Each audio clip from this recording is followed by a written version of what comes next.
What's going on, Dolphins? It is your boy Dillon, and I'm here with you today making this video. Who knows, I could end up making another one later if some, other stuff comes out. But there's some news to discuss with you guys, and I wanted to make a video for you right now. Got a couple things to talk about, some injury stuff, some roster move stuff, some lineup change stuff, and then just some other random stuff as well thrown in there. So real quick, there was a tweet by Matt Miller sometime earlier this morning. As of right now, there are 3 teams with multiple picks in the first round. That's us with 3, Jaguars with 2, and the Raiders with 2. We currently have picks number 2, 8, and 25. Jags have 6 and 16. Raiders have 19 and 22. So just interesting there. Also, real quick, I wanted to let you know that Sheil Kapadia tweeted out top 5 defenses at producing sacks and quarterback hits on plays where they don't blitz. So just 4 or fewer rushers. We are 4th worst in the league for that. So Sheil, I think it's a guy, put the top 5 and the bottom 5, and we are in the bottom 5. We are the 4th worst team at creating sacks and quarterback pressures and so on and so forth. Right? And so just real quick about that, right? So first of all, Charles Harris last week saw a major dip in his playing time. Taco Charlton played 93% of the defensive plays. So there's that. Also, everybody started making a big deal about Taco Charlton immediately after he got his first sack against the Cowboys. I was saying that sack should not really at all be on him because Dak Prescott just held the ball and just let him sack him. So he technically has a sack on his stats, but kind of like a lame sack, not really on him. I don't really think he should get credit for it. Now, the week after that, though, against the Chargers, he had a legit one that was all him, came around the corner, beat the tight end, blah, blah, blah. That one was good. But we don't have any kind of a pass rush, so, it is what it is. It was designed this way. Also, though, there is a note of positive improvement. Looks like our receivers has stopped dropping quite so many passes. They didn't seem to in this last game, which was nice, although they still did have a couple drops. But we went from 19% down to 14%. It's interesting, though, that the team that is ahead of us at 18% that has the most drops by team receivers is the Browns. Fascinating. Yeah. So, also, too, it looks like Daniel Kilgore is not practicing today.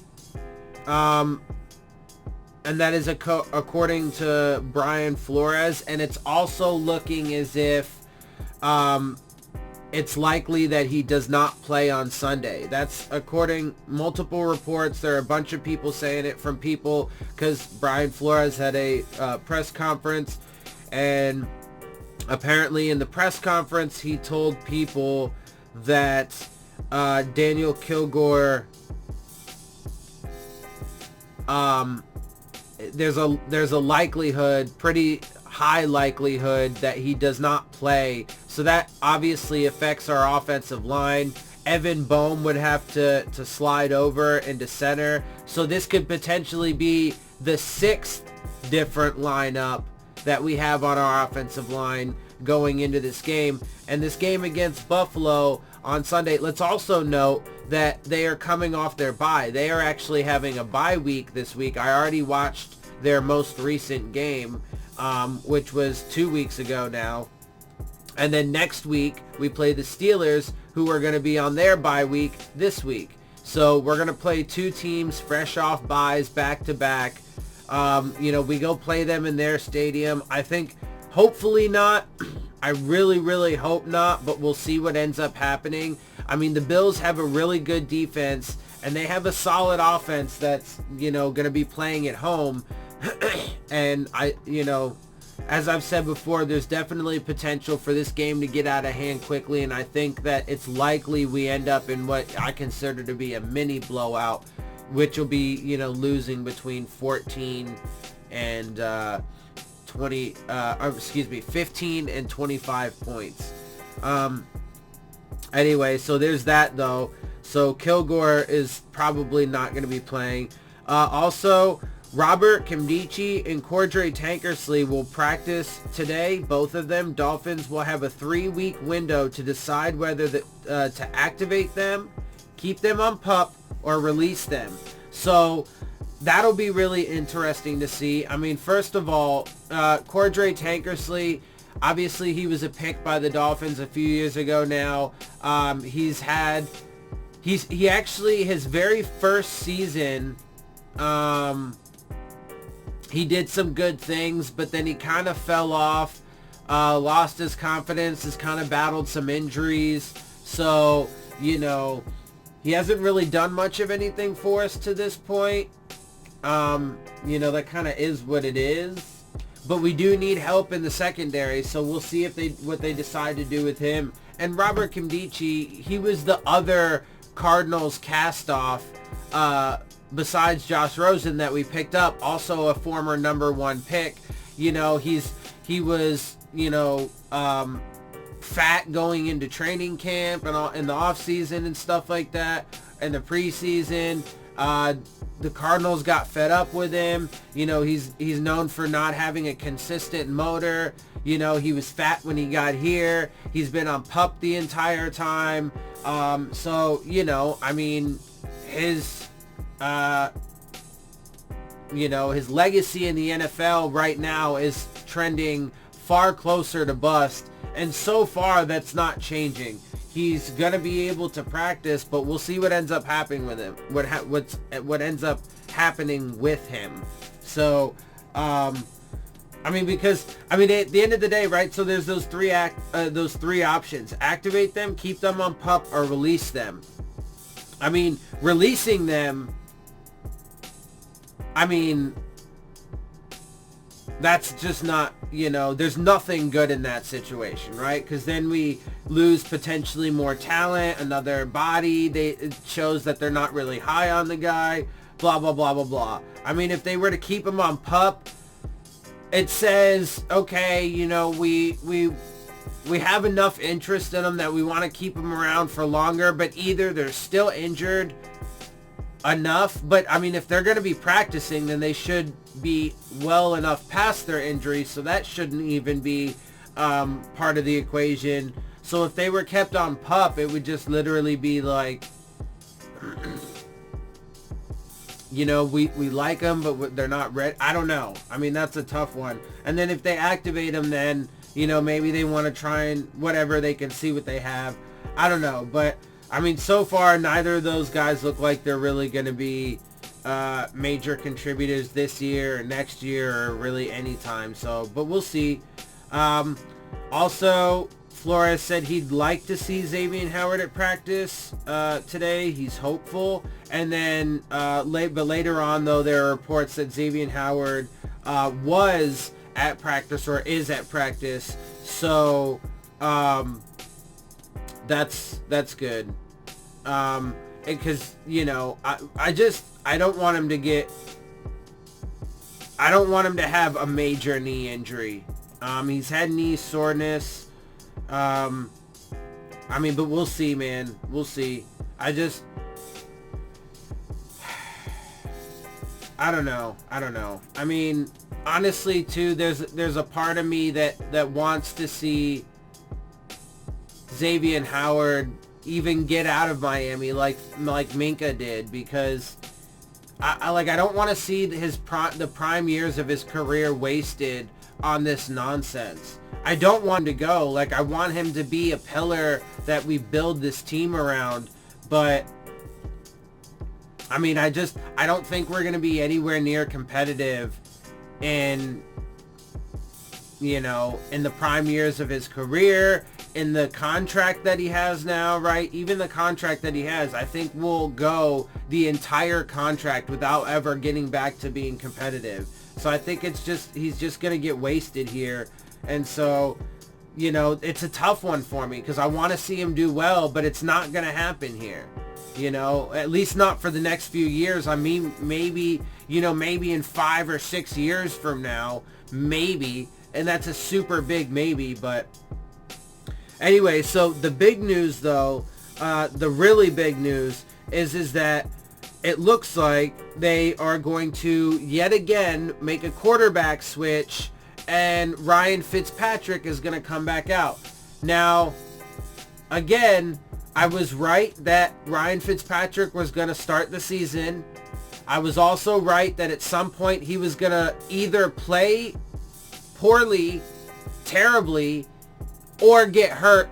One of those two things was going to happen, and then Josh Rosen was going to end up coming in. I was correct about that. And then I was also correct when I said, don't be surprised if you end up seeing a flip-flop throughout the year and, they go back and forth or whatever. So here we are right now at seeing this flip-flop yet again. Now, let's read some of the tweets that were put out by different, media personnel and so on and so forth. Joe Shad, holy crap, Ryan Fitzpatrick is starting Sunday. Wow, Miami Dolphins at Buffalo Bills. Cameron Wolf, Brian Flores making another quarterback switch. Ryan Fitzpatrick is starting versus Buffalo. Cameron Wolf also noted Brian Flores said Ryan Fitzpatrick gives them the better chance to win in a tough environment. Now, look, Brian Fitzpatrick is the veteran guy. He's got more experience and what have you. But I think overall, quarterback or Rosen is the better quarterback. He's younger. He has more upside. I think he just generally does things better. But, Ryan Fitzpatrick is the veteran guy with the experience, and he can, have really good games. However, this offensive line is atrocious and also now experiencing, multiple injuries, and the injuries are piling up across it. And the rest of this team is designed intentionally to be bad. So, I mean, and look, again, don't be surprised if, and everybody's all like, at this point, since Josh Rosen went out there and started last week and had a bad game, everybody's all like, yeah, blah, blah, blah, blah, blah, Fitzpatrick is the better quarterback. But mark my words that Ryan Fitzpatrick is going to end up, throwing a pick six or, what have you. I think it's highly likely that we end up getting, like I said, at least a mini blowout. This is going to be a super tough game against a really tough team at home, coming off bye. They're like super rested up and they're getting guys back. Sean McDermott was saying they expect to have some guys back. They're getting healthy. They're on a roll and they're getting ready to, I guarantee they're preparing to steamroll a super weak opponent who intentionally is trying to fail. And I would venture to guess that's what's going to happen. They have a really good defense and they have a strong, solid offense that's going to be going up against a really weak opponent. And so,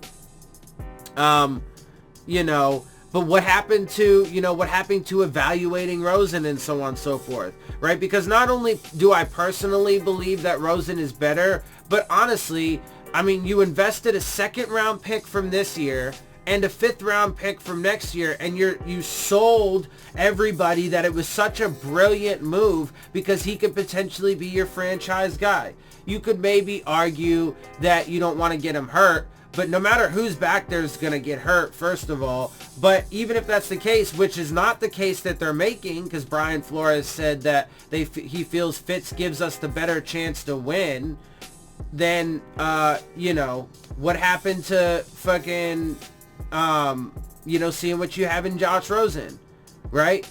because he was apparently potentially supposed to be the franchise guy, a guy that you could build around, who you might not have to then subsequently use a first-round pick to get a quarterback, right? And then you could build up the offensive line and shit like that. Well, yeah. So, I mean, let's continue on, though. Alan Poupart tweeted out that Flores commented on Rosen saying, "We have a lot of confidence in Josh, or else we wouldn't have played him. For him, it's going to be a day to get better, improve." Omar Kelly says he just announced to change his mind. Ryan Fitzpatrick is starting quarterback versus Bills because he presents the team best chance to win. This is Flores' second time being wishy-washy with his quarterback stance this season. Let's also mention that just last week, and we'll get to this. Let's see. Joe Shad tweeted this: "If the Miami Dolphins already know Josh Rosen ain't it, then they made a poor trade. I liked the trade at the time, but if they already know, then I was wrong." And that's part of what I was saying to you guys. Look, unfortunately, I do believe that Josh Rosen can be a good quarterback in this league, but he has serious flaws that he needs to fix. He could, but he's not going to have any kind of chance at fixing those flaws. And in fact, he's going to develop bad habits because of the fact that he's put in just these untenable, unwinnable situations where he has an atrocious offensive line, no run game, just chaos around him. And it's even worse this year than it was last year where he in Arizona. So, I mean, the kid is being given no breaks, no favors, nothing like that. And he's going to take a lot of the brunt of this, but he's going to get fucked in the end. Because we're definitely going to end up taking a quarterback high, and then he is going to be a waste. And the draft capital that we gave for him is going to be a waste. And that's also going to make their decisions for this draft even more illogical and nonsensical and a waste. This year's second round pick would be a waste. And instead we could have gotten Garrett Bradbury, who's having some struggles as a rookie. Sure, but that's to be expected. We could have gotten him in the first round, though, but that could be our center for the future, right? Whereas now Daniel Kilgore's out.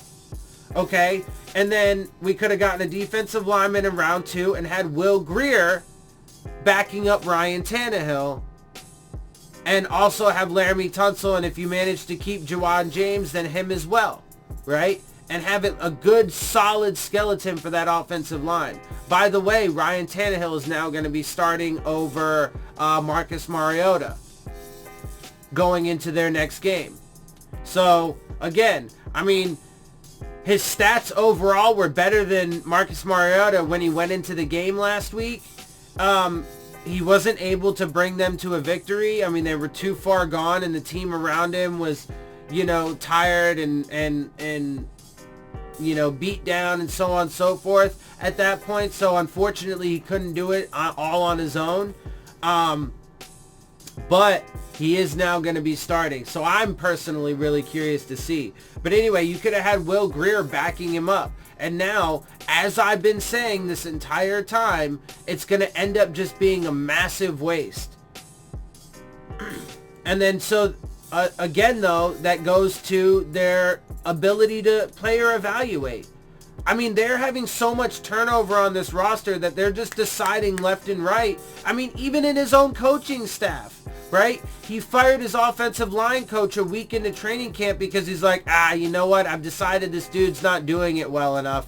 So apparently I'm not very good at picking coaches either, right? And then again, not that this is really his fault necessarily, because you can't really ever predict when somebody's going to have a health issue, but we had one have to step down as well because of a health issue, right?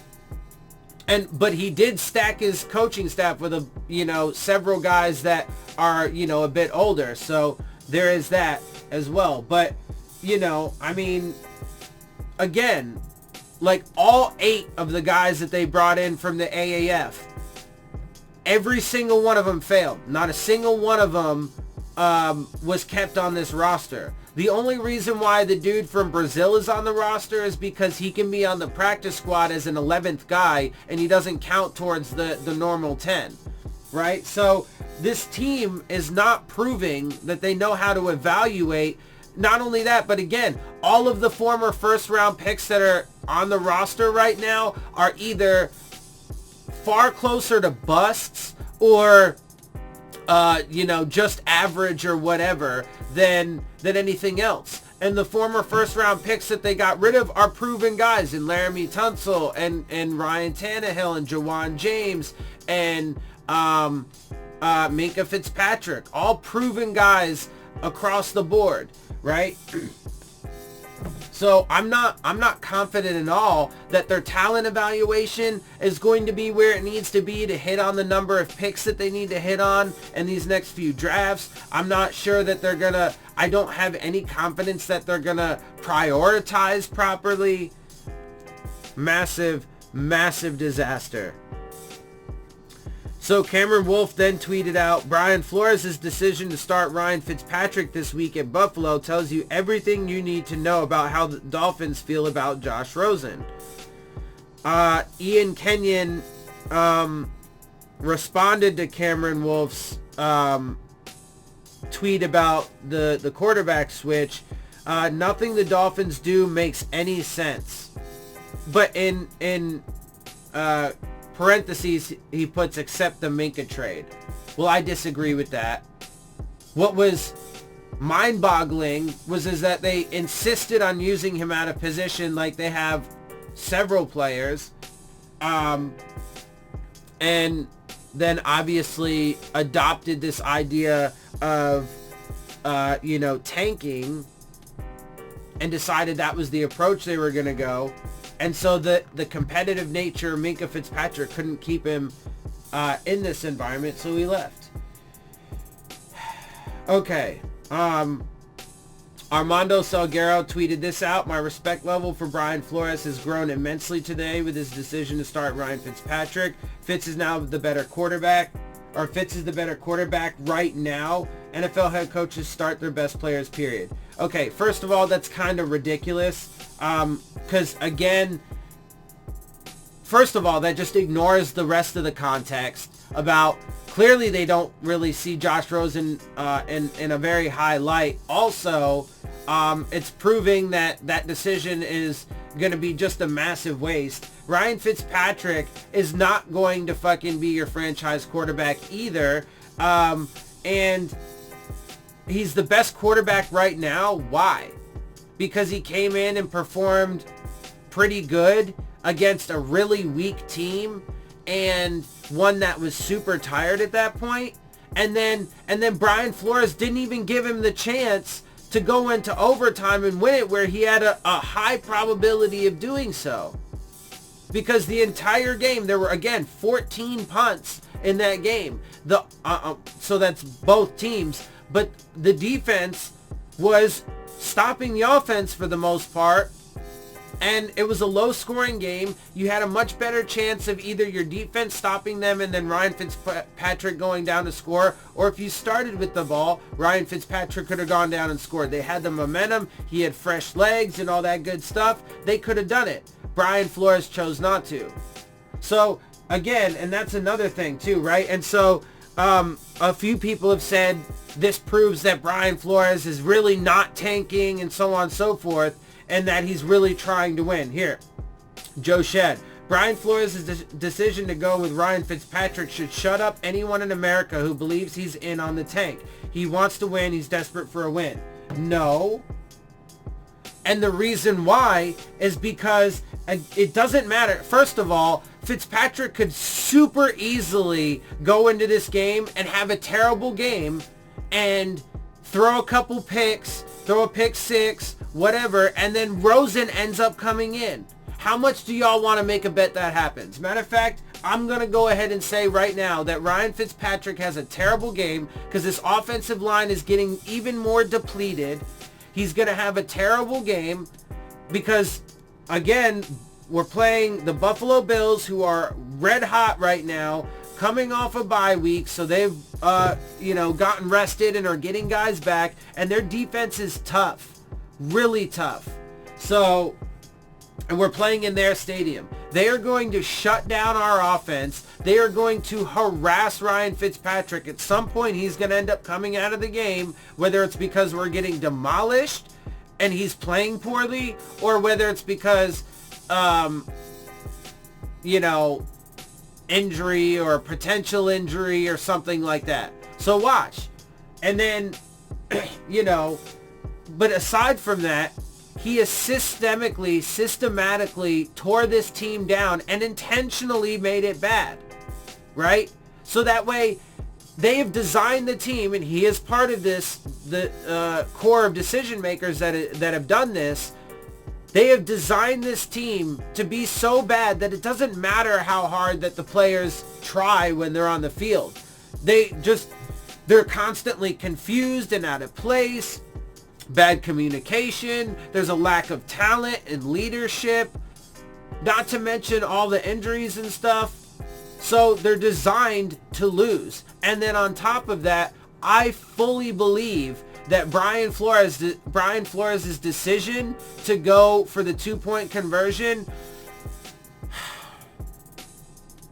I'm going to say that it was a decision so that way they failed.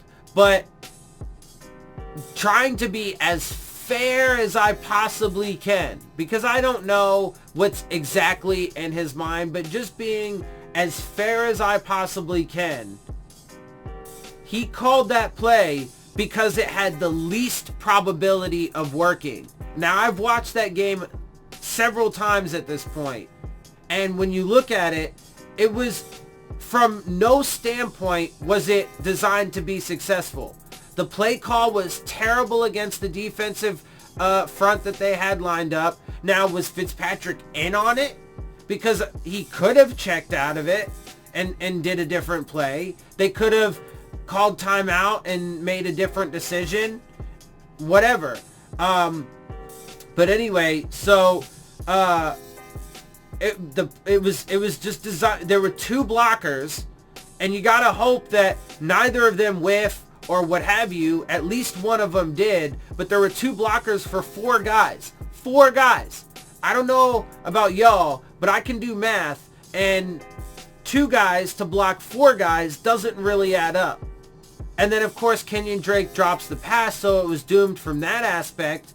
But you have that possibility, clearly, because it happened. And then not only that, but if part of your defense or your main defense is that we felt confident in that play, and Chad O'Shea echoed the same bullshit, but if your main defense is that we had confidence in that play because we practiced it all week, then why would you make the decision to put somebody in, the key guy who's supposed to make the catch and go in for the touchdown or the 2 points? Why would you put somebody in there that didn't practice it all week, that never took a single rep doing that play, that super important play that you guys felt so great about, that you had already predetermined was going to be the play that you use? And not only that, but frankly, Mark Walton, the guy who was in there the entire time, is performing better at running back than the other two that we have on the roster and that we've been using. So, I mean, there's overwhelming evidence that at the very least, if I'm being as generous and fair as possible, he chose to do that and put Kenyon Drake in instead of Mark Walton because he knew that it had the highest probability of failure. Now, as far as I'm concerned, he just did it because he knew it wasn't going to work. But was there some chance that it could have worked? Sure, there was some small chance. But he knew with this team that he designed that they're young and inexperienced, that there's a high probability they'll be out of place or whatever. They made sure that the call on the field was just outmatched to begin with. And then they put in a guy that wasn't even supposed to be there. So, no, I'm sorry. Everything that's going on continues to make me lose respect for Brian Flores. He doesn't gain it, and this doesn't prove anything. Because again, it's highly possible and probable that Ryan Fitzpatrick gets murdered all game, has a terrible game, throws an interception or two, and then he gets benched at some point for Josh Rosen. Ian Kenyon tweeted out, if you're going to start Fitzpatrick, trade Rosen for a fifth. So look, I mean, sure, maybe, but, and you know, everybody right now is saying that Ryan Fitzpatrick gives us the best chance to win. I mean, we would have to promote Ruddock from the practice squad to have a backup. But then, I mean, if they did that, sure, you try and maybe get some more draft capital. It gives him a chance maybe on a different team to have success. But then you would be totally admitting that everything you did to get Rosen was pointless. I mean, I think it's inevitable, so why not? Why not try and at least get some draft capital for him? I think that is going to be the ultimate thing that ends up happening one way or the other. But Dan Graziano, you guys, I'm starting to think the Dolphins aren't very high on Rosen. Oh, no shit. That's interesting. I mean, like, come on, bruh. Like, really? I've been saying this stuff from the beginning. People just need to listen. By the way, the Bills are 16.5 point favorites over us going into this game. Let's see. Xavier Howard, like I said, is practicing. Oh yeah, also that, like I did tell you guys, there was a roster move. Joe Shad had tweeted out cornerback Jason Stanley added to Miami Dolphins practice squad. Also, Will Brinson tweeted this out, and he says, Dolphins really have a plan in place. October 9th, quarterback battle is settled. Rosen starter for season. October 13th, Rosen benched mid-game week 6. October 14th, Rosen named starter for week 7. October 16th, Rosen benched Fitzpatrick week 7 starter.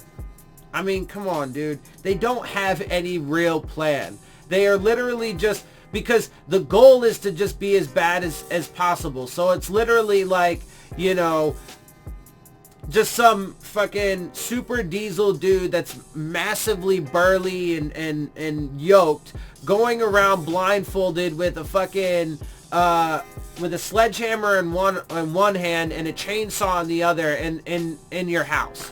Or I guess really the easier example would have just been like a bull in a china shop. That was so much easier. I don't know why I go off on these weird random fucking analogies. I like them though, they're fun, right?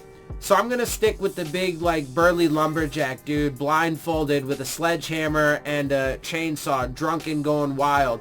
I don't know why he's drunk all of a sudden, but he is. And he's just going wild inside of a house, destroying it, right? That's what they're doing. I mean, it's just, it's wild, bro. Like this whole shit is just crazy. So anyway, that's what I got for you guys. Those are the updates. You know, just wanted to inform you guys of the roster move, the injury stuff with Xavier Howard and Daniel Kilgore, and then obviously, you know, let you guys know about the benching of Rosen and subsequent starting of Ryan Fitzpatrick. So, I mean, we'll see what happens. Who knows? Maybe we get surprised. But again, you know, Ryan Fitzpatrick came in against a really weak opponent that was super tired at the very end of the game by that point and performed well. Like, I don't know why people think that we're going to go into Buffalo's home, who is red hot right now. They're at 4-1. They're super rested. They're coming off a bye, and they're gonna be ready to go, man. Like I don't know why they think and especially now with Kilgore probably not gonna play. I mean, it's gonna be a disaster. It's gonna be an absolute disaster on Sunday. Ryan Fitzpatrick is going to be harassed all day. I mean, Josh Rosen was harassed all day in this past game. That's why he performed so badly. If he actually had time and a good offensive line, I think the kid could do some good things. But he's not being done any favors. So, I mean, it is what it is. And not to mention, we're just getting more and more beat up across this entire team. We have so many guys on the injury report at this point. It's ridiculous. So I don't know why anybody thinks it's going to get better. It's going to get worse. And at some point, whether we're getting just absolutely blown out or, you know, because Ryan Fitzpatrick, you know, because he gets hurt or whatever, hopefully not, you know, I don't want to see him get hurt, although there's a high potential of that. But Rosen will end up seeing some time anyway, despite this madness. And it's just going to continue, though. It's going to continue, and at some point, one of them's going to end up getting hurt because they are just getting, like, I mean, have you seen the way that these quarterbacks are getting hit back there? It's not good. Anyway, so that's all I got for you guys. I'm going to get up out of here. I hope you guys enjoy my videos and my perspective. If you do, make sure you hit the subscribe button. Make sure you hit the like button. Make sure you hit the bell if you want to get the alerts. Make sure you share this around with your friends and family. Also, make sure you leave your questions, comments, and concerns down in the comment section. And of course, as always, make sure you follow me on Twitter at Dillon Tartaro. And with that, I am out. I'll see y'all soon. Fins up.